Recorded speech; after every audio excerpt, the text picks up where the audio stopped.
Good evening. Hopefully you guys got the clue yesterday.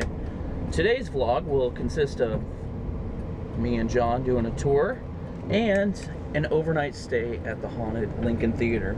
So lots of tour stories and a ghost hunt later tonight. Hopefully you guys like it. It's a good way to start off year two, I think. Tattoos, ghost hunting, ghost tours. Gotta love it. And we got a gift for John because yesterday was his birthday. So everybody wish John a happy birthday. And now we gotta find a place to park. Crap!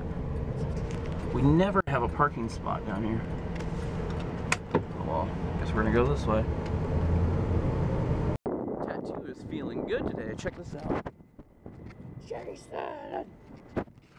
Danielle's looks really good. I mean, mine looks good too, but people are confused because what do you have Jason on your leg? Hi. My face is kind of red. My face always gets red after I take a shower. It's kind of like a hotness, I think. I don't know. Let's go. The Avon's playing Thor. Talk, watch the world go by. When she passed away, Mr. Lynn draped that chair in black and left it for 2 weeks in honor of his wife, and then life went on. He passed away in 1922. The house was sold to the Dawson and Wyckoff Funeral Home, who turned this into a funeral chapel and operated out of it for about 30 years. Now I know there's somebody going, oh, the ghost comes from the funeral home. I don't think so. After that, it became the Decatur Women's Club. It was those women that started telling stories about ghosts in this building. Go back to the October newspapers, you can read every October they're interviewing these women about the ghost in their building, and they didn't know who she was. A woman in a light blue dress that walked the upper floor of the house, apparently shutting it down for the night. She seemed to be taking care of the house. She'd shut the windows, she'd shut the doors. Sometimes people would hear knocks on her doors and answer, and there'd be no one there. And they talked about her all the time. And as I said, they had no idea, and they all say, well, we don't know who she is, she's just a friendly old ghost that lives in our house. Kids in the neighborhood knew who she was because they'd see her. They used to see her in life all the time, sitting in the window. It was Mrs. Lynn. They knew that for a fact. Now, the strange thing about it, he just dumped them with the trash as he cleared the lot. In fact, there's a couple of articles in the history books that talk about him dumping them right here where we're sitting, and then all over the city. Would it surprise you to learn that Josiah Clockey built about half of his house, and then he stopped? And he disappears from history, and that house sat here, basically a cellar with some half-finished walls, until 1901. The house was on the south end in 1917.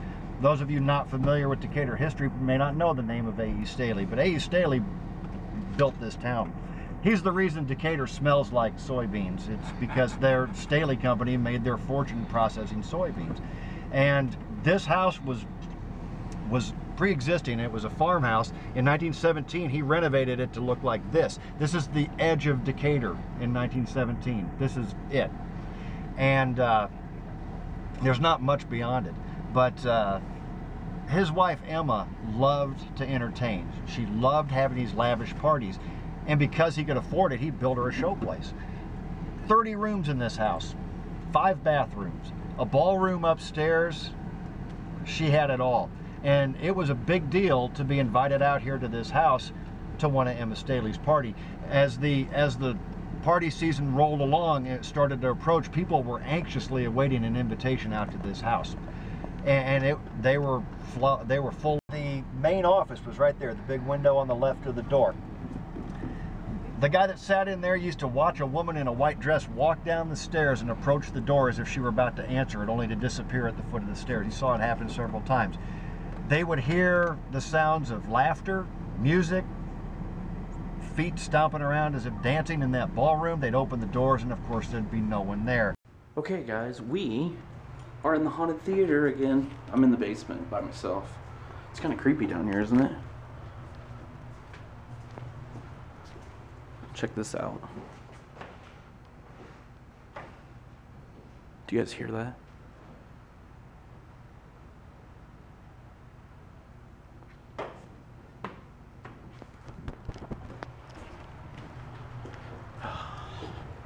Anyways, sorry that I didn't vlog much doing the tours. Started storming real bad again. Go figure, Friday the 13th is a bad storm.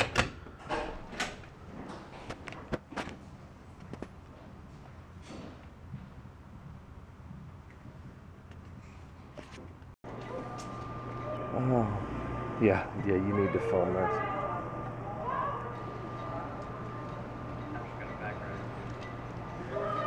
No, up on the curb. Now they just drove off.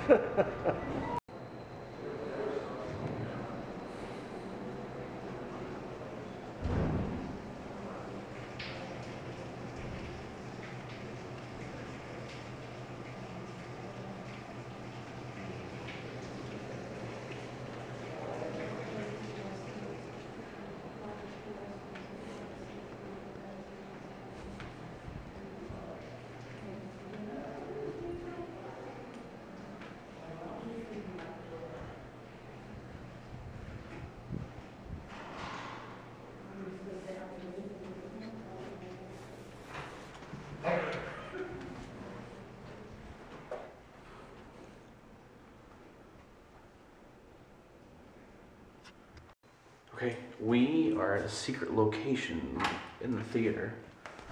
We're gonna go into the creepy little room. Doesn't look very creepy. Smells down here. It smells like fish sticks. Let me tell you one thing, and then we're gonna turn off the lights, and I'll let you hang out here. I can tell you guys this. One time, right here, the door was closed, like this, and from over here formed an apparition of a man, and that's Billy peeing. Wow. And so an apparition of a man formed over there, and then came towards the door and disappeared. Well, guess what? We're gonna hang out in here in the dark for a little bit. If that happened when we were standing here now, I thought you'd be peeing. Is there anyone in here with us? You wanna let us know your name?